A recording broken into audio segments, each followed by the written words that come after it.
Селям алейкум, добрый день! Сегодня снова с вами передача «История крымских татар» и ее ведущий Эмиль Сейдалиев, заведующий кафедрой истории Крымского инженерно-педагогического университета. И сегодня мы с вами познакомимся вновь с ранней историей Крымского ханства, попробуем разобраться в предшествующих периодах этой истории, а также понять, почему столица государства из Эски Крыма была перенесена в Кыркьер.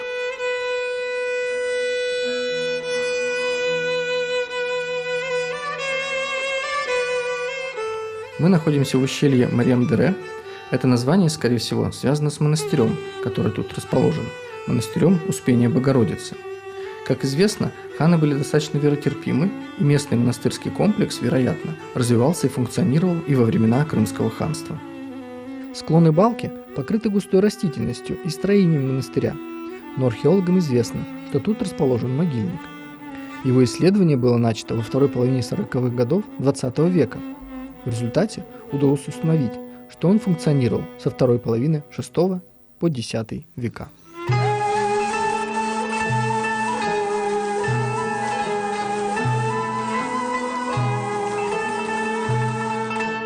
Мы поднимаемся по древней дороге.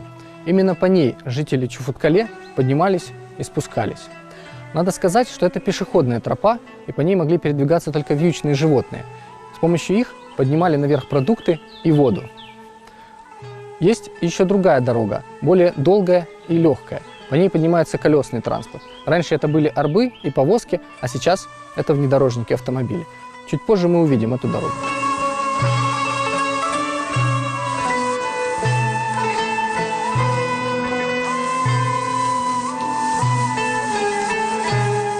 Крепость, интересующая нас сегодня, расположена на горе, над обрывами высоких скал. Уже не раз выручавшие нас путешественники и дипломаты сообщают нам о ней много интересных сведений. Турецкий путешественник Илья Челеби, побывавший здесь в 1666 году, писал, что крепость расположена на обрывистой скале, которая своей вершиной достигает неба. Это высокий замок в форме овала, мощная крепость, основание которой составляет скала, имеющая в окружности 8000 шагов. Вокруг нее вообще нет оборонительной стены, поскольку она со всех сторон окружена скалами высотой в 1000 аршин, на которых имеются гнезда соколов и орлов, и за которые не зацепится никакой птичий коготь. А под ними пропасти, подобные адским челюстям, бездонные глубины. Он же приводит одно из названий крепости – Гевхер-Кермен, что в переводе означает «крепость драгоценностей». По словам османского автора, татарские улемы дали ему название Гевхер-Кермен. Ведь в те времена все ворота, стены и калитки замка были украшены драгоценными камнями, а наши с вами современники вложили в это название более глубокий смысл. Ценность человеческого труда, искусства и знаний. Ценность крепости как памятник культурного наследия, которое необходимо сохранять и приумножать, оставляя его в дар нашим потомкам.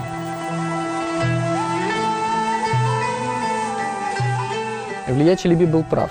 В Чуфуткале действительно высокие обрывы. Само городище расположено на очень обширном плато, отроге горного массива. И с 3 сторон оно защищено обрывами. Поэтому фортификация у городища очень хорошо продумана. Территория городища делится на 3 части. Бурунчак – это обширный пустырь в западной части плато. Старый город, расположенный от пустыря и до средней оборонительной стены. И новый город, между средней и восточной оборонительными стенами. Мы построим свое повествование об этих участках по мере того, как будем к ним подходить. Поэтому некоторые события, связанные с историей этого древнего города и его округи, будут приведены не в хронологическом порядке.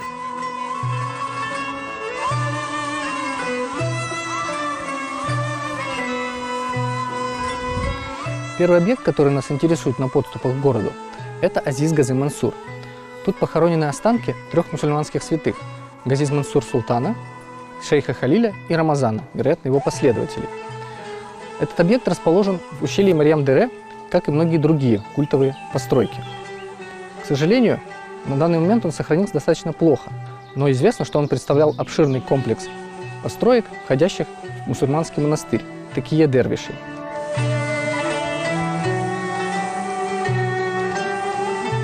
Азиз с арабского святой, уважаемый и почетный. Культ почитания умерших предков, бытовавший до принятия ислама, постепенно трансформировался в такое явление, как почитание святых в Крыму, получивших название Азизы или Азизлер. Выражалось в паломничествах и поклонениях мавзолеям или святым могилам. Среди крымских мусульман это явление просуществовало вплоть до XX века. Текие – обитель суфийских дервишей. Это явление также широко было распространено в Крыму. Место расположения Текие и его внешний вид хорошо реконструируются по данным письменных, фотографических и археологических источников. Одно из наиболее ранних упоминаний об этом месте нам приводит Ивлия Челеби. Из этой Чуфут-Кале вниз идет дорога в сад Ашлама, принадлежащий достославным ханам. Эта дорога идет мимо родников в Эскис-Аладжик. Спуск тянется вниз на 4000 шагов. Этот недостойный спустился там пешком и почитал шаги. Через 2000 шагов возле родников находится великая святая могила шейха Майсура Медини. Он был одним из самых благородных сахабов святого столпа пророчеств. Когда рана от стрелы проклятого Салсала в битве при Аккермане сделала шахидом святого Малик-Аштера, этот святой шейх Мансур омыл его тело и похоронил Малик-Аштера за крымским городом Бахчисараем, в месте под названием Эски-Юрт. После этого шейх Мансур стал шахидом в битве в этой крепости, и его похоронили вместе у этих родников. Теперь его святая могила – это величественное здание, известное место поклонения людей. По другой легенде, монастырь построен на том самом месте, где были убиты и похоронены 3 дервиша – Гази Мансур, шейх Халим и шейх Рамазан, явившиеся сюда с полчищами татар с целью изгнать проживающее в Чуфут-Кале население. О дате постройки монастыря нет точных сведений. По одним данным, он был построен при хане Менгли-Гирее. По другим данным, существует документ, который регламентировал выплату жалования настоятелю монастыря, построенного в XVIII веке ханом Шагин-Гиреем.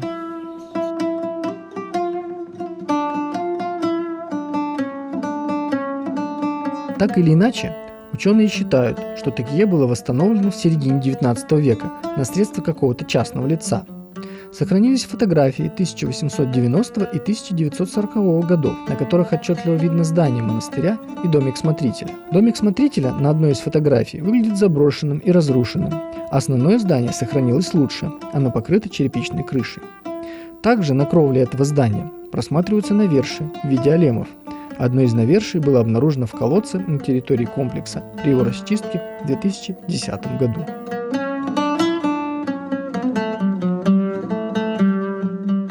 Сегодня комплекс представляет собой развалины, указывающие на место, где когда-то располагались монастырские постройки. Вокруг лежат надмогильные плиты, оставшиеся от окружающего комплекса кладбища, и отреставрированный колодец. Сейчас все это закрыто густым лесом.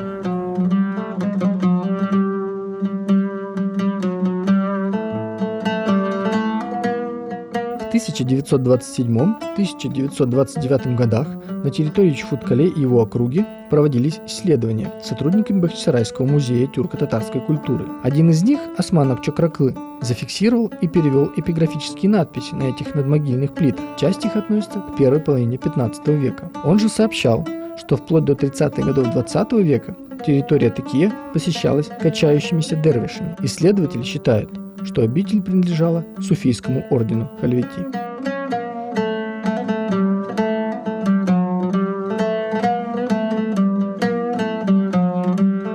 В 90-е годы 20 века комплекс был частично реставрирован. Была восстановлена арка над входом и лестница, ведущая к зданиям монастыря.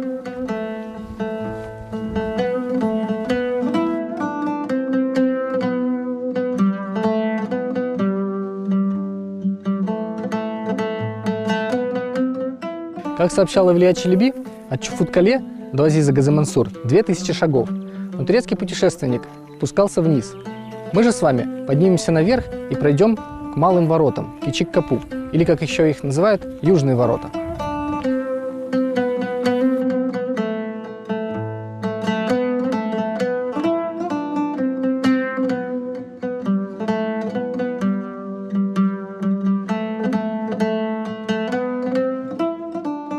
Неподалеку от Южных ворот располагается осадный колодец.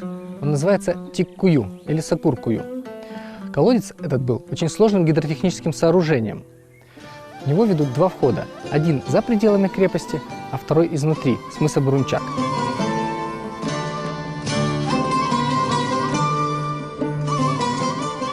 Вода в колодец поступала из подземного источника. Наклонная галерея длиной 120 метров позволяла поднимать воду на само плато. Так жители Чхоткале обеспечивали себя водой в период осады. Примечательно, что в колодце в ходе раскопок 2002 года был обнаружен один из крупнейших кладов золотых, серебряных и медных монет XIV-XV веков общим количеством 4287 штук. В составе клада были монеты Золотой Орды и Крымского ханства, итальянские, египетские, византийские, молдавские и русские монеты. Вероятно, этот клад был спрятан в 60-е и 70-е годы XV века, и связано это событие было с междоусобицей, возникшей в Крымском ханстве, когда умирает Хаджи Герай и его дети борются за власть. Период нестабильности в государстве, подкрепленный вторжением турок в 1475 году, вероятно, вызвал у хозяев клада желание защитить свои накопления. Что помешало обладателям этого богатства вернуть сокрытое сокровище, мы уже никогда не узнаем.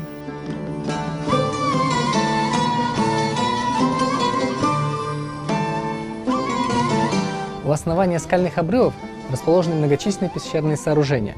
Большинство из них искусственного происхождения. Всего в крепости насчитывается более 160 таких пещер. 35 из них расположены в районе Малых Ворот. Вот что сообщает Эвлия Челеби о южных воротах и пещерах около них. Около Кыблы, в стороне полярной звезды, есть еще одни маленькие железные ворота, к которым спускаются от крепостных домов по вырубленной в скале каменной лестнице в 100 аяков. С двух сторон от этой дороги вырублены пещеры, в них живут бедняки-иудеи. Александр Львович Бертье де Лагард подтверждал эти сведения Эвлия Челеби. Обитатели этих пещер проживали в них вплоть до XIX века.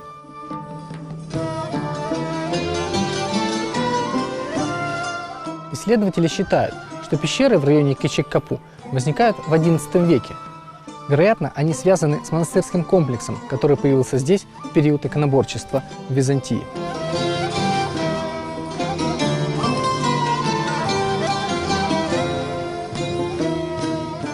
В XV веке, после превращения крепости в столичный центр Крымского ханства, обитель, вероятно, переместилась чуть ниже по долине Марьям-Дере и заняла свое место там, где ныне располагается Успенский монастырь.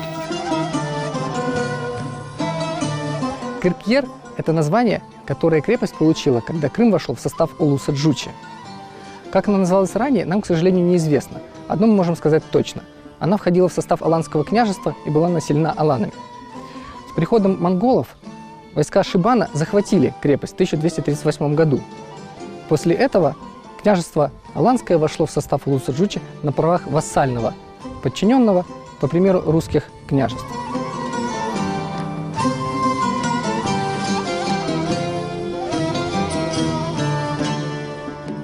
Древнейшее упоминание крепости в форме Киркри мы встречаем у арабского автора Абул-Фиды, который располагает город в области Асов, то есть Алан. Отрывок о завоевании крепости монголами содержится в сочинении у Тимиша Хаджи и у крымского историка XVIII века Сиида Мухаммеда Резы. В обоих описаниях указано, что после долгой осады штурмующий крепость военачальник приказал шуметь всеми возможными способами. Шум этот, по одной версии, помог скрыть удары кирок, которыми осаждающие копали подкопы под стены крепости, а по другой версии мешал осажденным спать, пока они, наконец уставшие, не уснули мертвецким сном. В итоге крепость была захвачена и стала частью татарского государства. По версии Мухаммеда Резы, предложил этот способ захвата крепости некий эмир племени Яшлау, и как следствие, вероятно, именно крымский род Яшлавских получил возможность сбора налога с этой территории. Этот факт также известен из ярлыков крымских ханов. Например, ярлык 1637 года, выданный ханом Бахадыр-Гераем беем Яшлавским.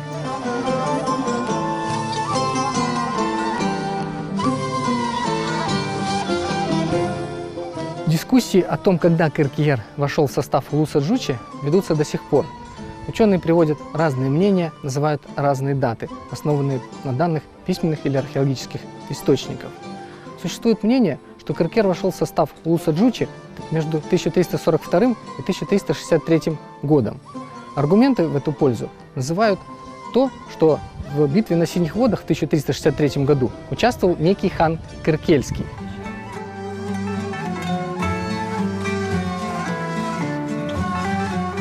Так или иначе, Кыркьер становится частью ордынских владений, а позже столицей Крымского ханства.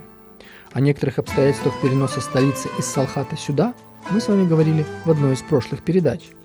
Известный тюрколог Илья Владимирович Зайцев предложил еще один аргумент. Дело в том, что наследник первого крымского хана Менгли был сыном Хаджигерая от аланской княжны, дочери князя Индиавы. Видимо, этот династический союз и поспособствовал переносу столицы в неприступную крепость на высоком, защищенном самой природой плато. Вероятно, именно в татарское время строится здесь южная стена, составленная в ней малыми воротами, Кичик-Капу, пройдя через которые мы попадаем в узкий каменный коридор, оформленный так, чтобы нападающие всегда находились под ударом защитников крепости.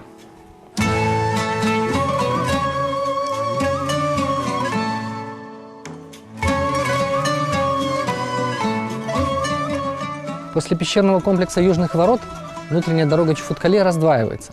Мы с вами пойдем на запад, на местность, которая называется Бурунчак, в переводе с крымско-татарского «мыс» или «мысок».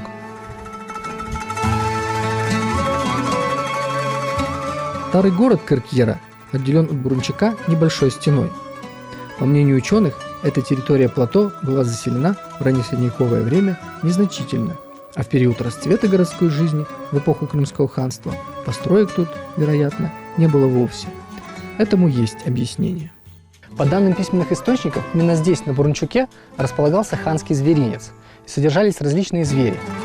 Эти земли принадлежали лично хану, а звери содержались за счет ханской казны. По центру Бурунчука было вырублено 2 бассейна в скале для сбора дождевой воды.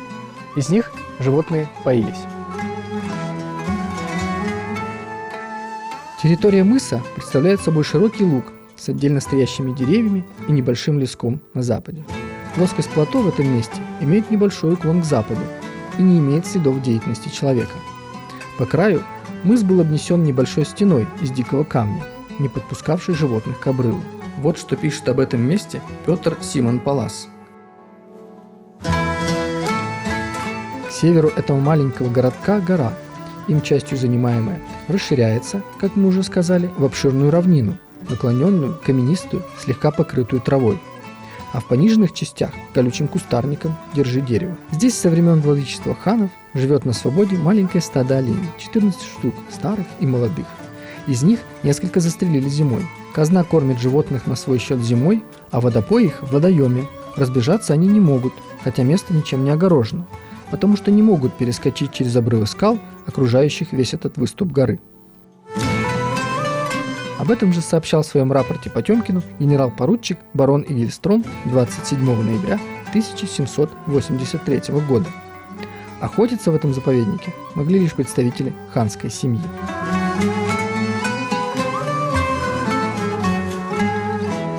Дальнейший наш маршрут лежит в глубину старого города, где расположено еще много интересных объектов, связанных с историей крымских татар. К сожалению, разместить всю эту информацию в рамках одной передачи невозможно, поэтому мы познакомимся с ней в следующий раз. Спасибо, что были с нами. Салах Нинкалнес.